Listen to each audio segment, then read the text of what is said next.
To start off, tell us a bit about yourself and what your business venture is. Okay, so hello, hi. My name is Saraf Saiyara, and I'm a second year student at Sauder. I started my business when I was in high school at 18 years old, and my main business, which is called Theo, is that we provide Western clothes in Bangladesh. The reason we started this is because typically Bangladesh, the clothing industry is very traditional. Like, you get salwar kameez, sari, Right. Punjabi and all that. But as a teenager myself, I've noticed like me and my friends and the community who were teenagers and young adults were really finding this lack of Western clothes. People would usually get them from abroad, which was expensive, and then there really was this lack of availability. So since I have a bit of a background in fashion already, I thought like, why not? Like, I have some extra time. Like, my high school, we weren't really like IB or like very academic heavy. Right. So I had my curriculum had a lot of free time. So I was like, you know what? Why not make this time useful, and then just survey the market and like see what everyone wants, but also keeping in mind that like the Bangladeshi culture, like what they would feel appropriate to wear. That sounds good. Thank you so much for introducing us to yourself. To myself. Yeah.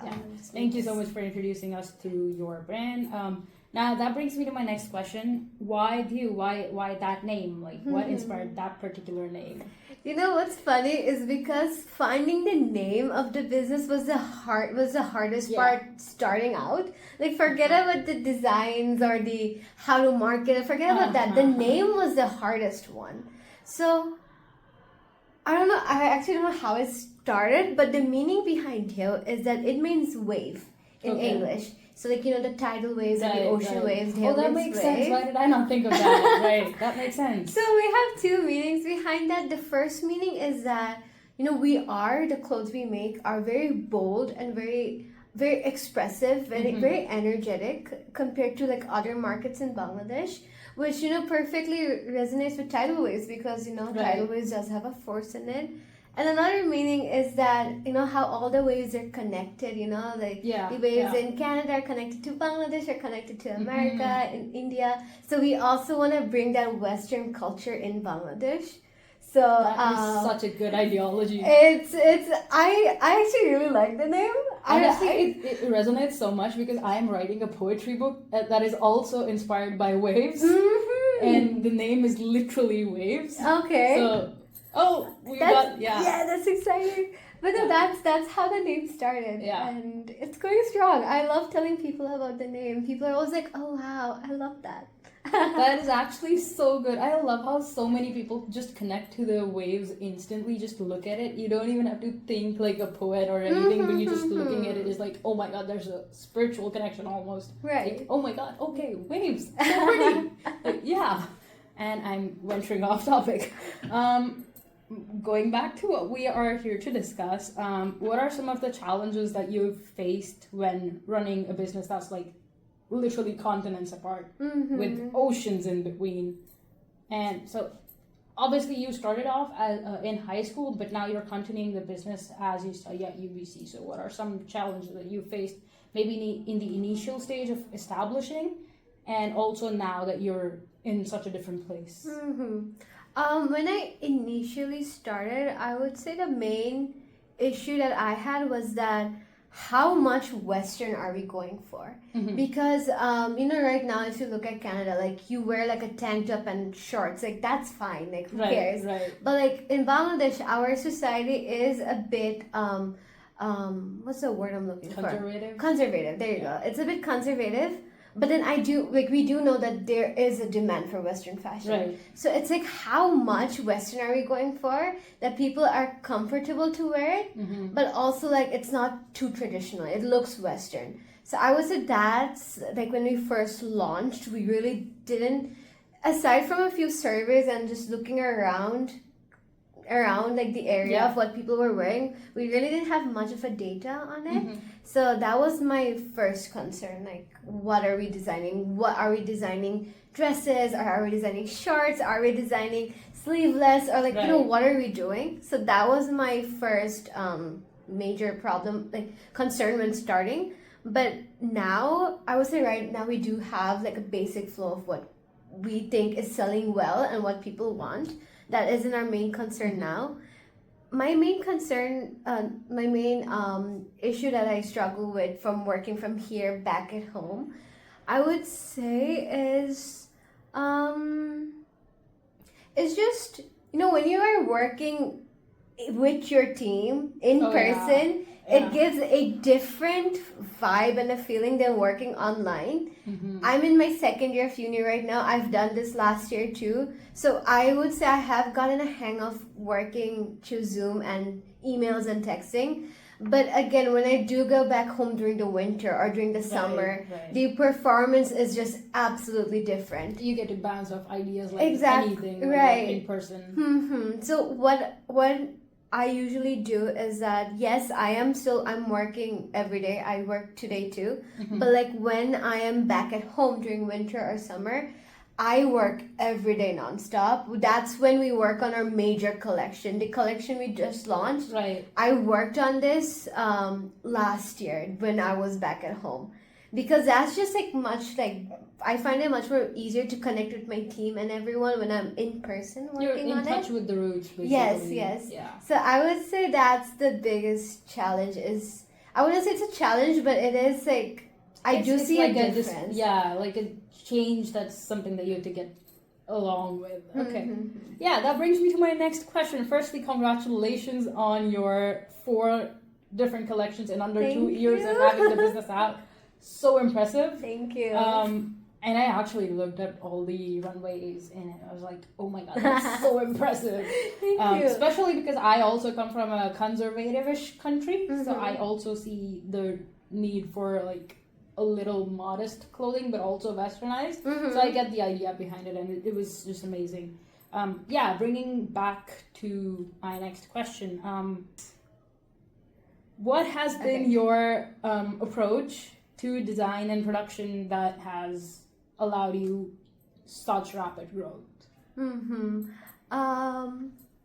This is what we started working on in our last collection, and then this definitely improved a lot that we're continuing on, is that our brand we represent Western. Right. But of course, there are some conservative bounds which might not take us to full potential. Mm-hmm. So the solution we discovered is that we always try to make our clothes in ways you can wear more than one, like design it or style it more than like one type of style. Mm-hmm. So let's say, for an example, we make out this dress, a Right. sleeveless dress.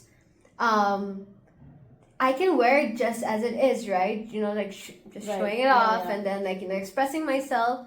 Or if I'm a bit more conservative, we will always attach a bit of fabric to the dress. Right. So they can just tailor it up and make like a sleeve to it. Okay, so like a little frill or something that Right. can just be adjusted and modified based on your needs. That's Right. so cool. Yeah, so we in all of our styles there will be something Yeah. added to it that you could like modify if you want to. So all of our sleeveless dresses have like an extra fabric to it. And then that's so cool. thank you. And then we also have we have an online store, and like you can order from online, and we also have like in-person stores too. So we have like a dummy, like like when you walk into a store, there's like dummies wearing the clothes. Right. Mannequins. Mannequins. Yeah, I feel like mannequins is the right word than just calling it dummies. No, it's okay. But in mannequins, we do style it up a lot to show people like, oh, you can also wear it like this or like Right. that.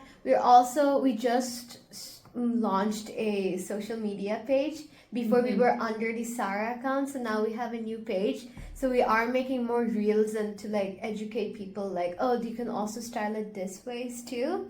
But the marketing tactic is we are starting to do it because our social media account has been 2 months only. Right. We're still getting the flow of it, but the clothing thing that we add bits and pieces to has started since our last launch, which helped a lot. So we've done it this launch. We plan on doing it next launch. That's amazing. Okay.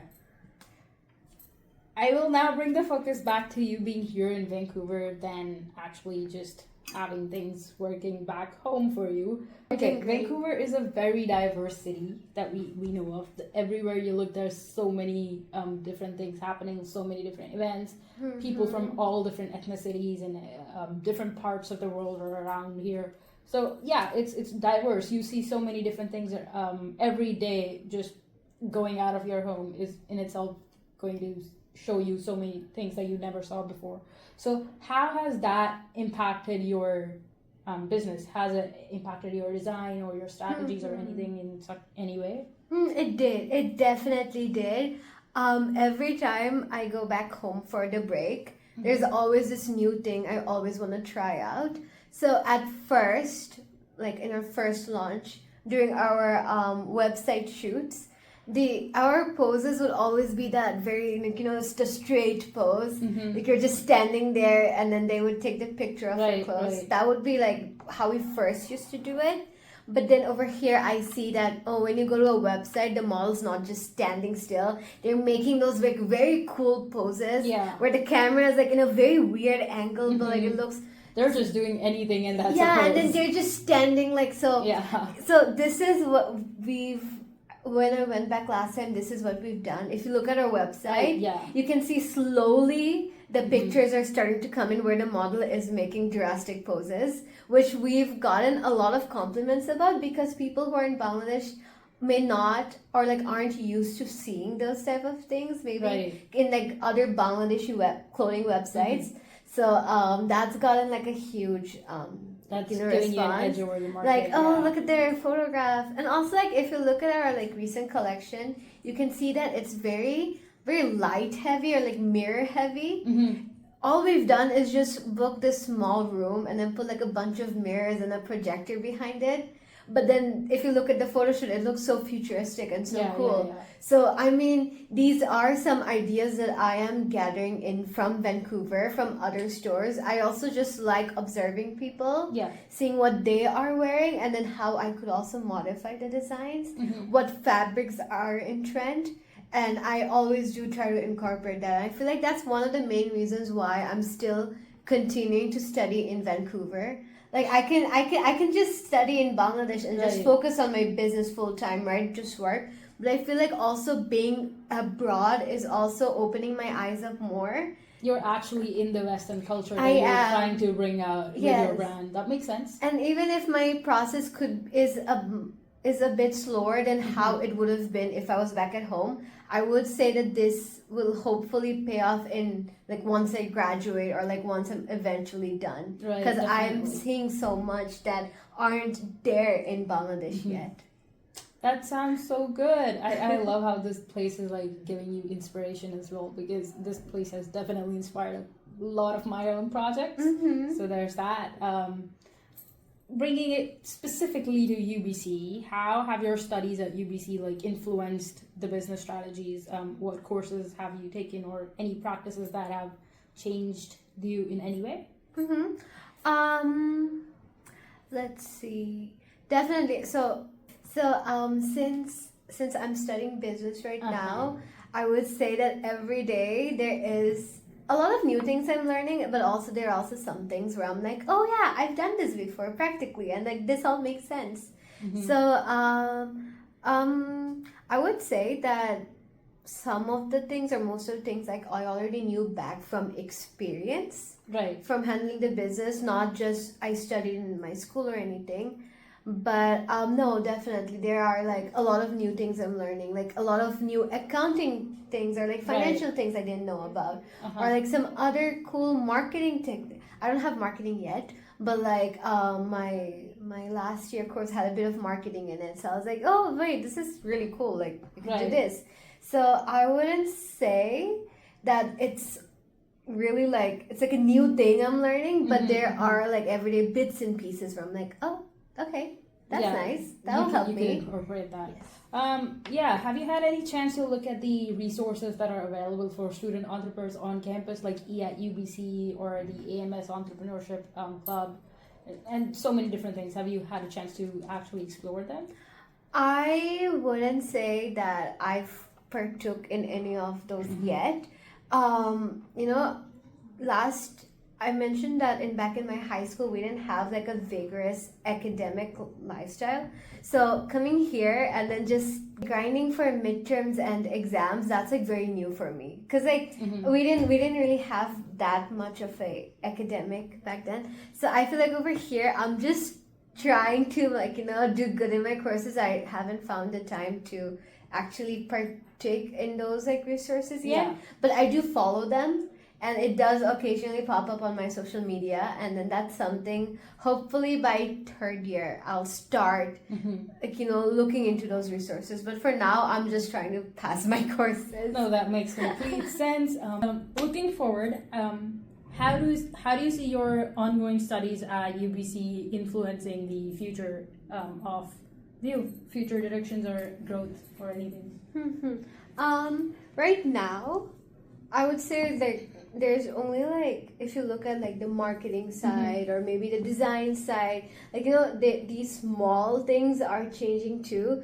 But I feel like as I'm like getting into the nitty gritty stuff, like the actual, like for example finance courses or like the actual business courses, I do see that like a lot of I'm learning a lot more things too.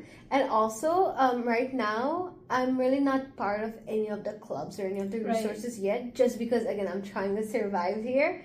But I did hear from third year, once you specialize in your major, it does get easier, or at least like you sort of get used to it. So by third year I will definitely go to more clubs and then talk to other entrepreneurs, all the other resources that are provided in UBC. So I do see that eventually once this year's over, that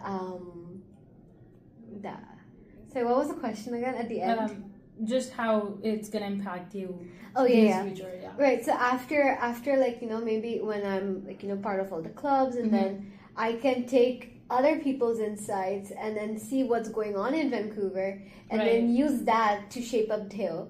That we could just say we might also bring Deo to Vancouver. Maybe. Yeah, I was about to ask my next question based on that. How do you think, like, are you planning to scale it outside of Bangladesh as well? Hopefully once. That is the plan. We do want to make it grow as big as possible. Definitely. I don't know when, but... That's okay. But definitely, I do want it to be upscale. Like, in Bangladesh already, like, it is starting to grow a lot. But I do want to see this grow internationally. I do think that there is a lot of hope, and I feel like right now we are conducting Deo in a way that it will work well in Bangladesh. But I feel like if we do want to bring it to Vancouver, we also need to change a bit of the styling and a bit of bit of how we're doing it too. But I do feel like if we put much effort in it, eventually we will start seeing the growth. So that is definitely in one of my bucket lists of how we can successfully bring Deo here and then maybe worldwide. You never know. Yeah, that sounds amazing actually. One last question for you and then I'll let you go. What would you say to other students who are wanting to start something of their own while they continue studying and they're just like hesitating because I'm studying and I want to get that done? What would you say to them? I would say, okay, this is very cheesy, but I would really say choose something that you're really passionate about. Oh, that's not cheesy, that's true. Because uni is exhausting. It's overwhelming. It is, you're just studying and then it's the same routine over and over again to the point you're like what am I doing, right? But I feel like with fashion or with the Western designs, what I'm doing, every day it's very different because you're always thinking about new designs and like new ways to market. There is like a lot of field in creativity, which I love. I love creativity. I feel like in my two sides of the brain, my creativity is like 90% more than like the actual analytic stuff.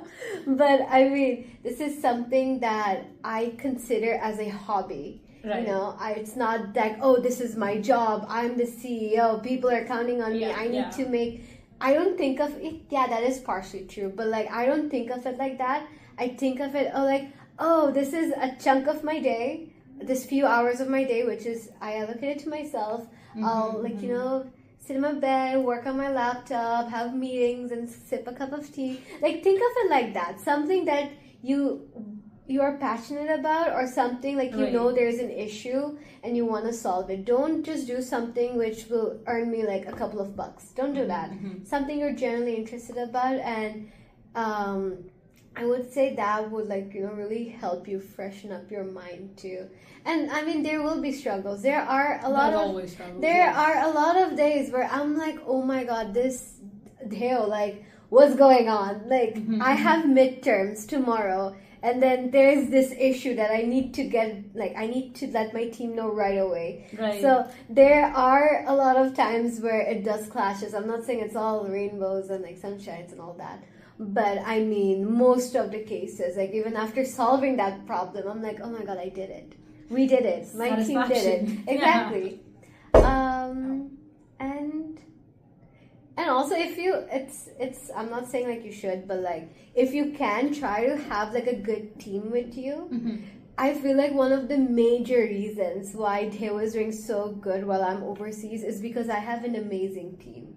I have a team for all departments, and because there's also like a 12-hour time difference too, right? When I'm awake, they're sleeping. When they're sleeping, so because of them, I feel like, our team, we're working together. I can always count on them. Right. So that's definitely a good like part. I'm not doing this by myself. They'll I'm just there to give instructions and stuff. They're the ones who are actually doing it, and I'm just so grateful for my team. Like I'm so blessed to have them, and I feel like that's also a main reason why he was able to move so forward while I'm just here working on midterms and finals and assignments too. Oh, I get it, priorities, but like it's also so good that you have such a good team that you're relying on, because obviously it's gonna be hard for one person to solo just lead a whole business, especially with the scale that you've already gotten set in Bangladesh. It's not just in its early establishing stages anymore. You've actually launched 4 collections. Yes. So it's like, yeah, you've done something concrete and you need support with that. So that's definitely a good team plays such a great role in it. Yeah. Okay. Anything else you would like to say? Okay. No, thank you so much for reaching out. Oh yeah, thank you so much for giving me time, because this has been absolutely amazing. Yay. No, I genuinely love when people ask me about Teo, because I'm just so passionate about it. Right. Thank you so much for giving me your time, and I would love to see Teo grow, and I'm definitely going to be following its growth and give my support, even if from the sidelines.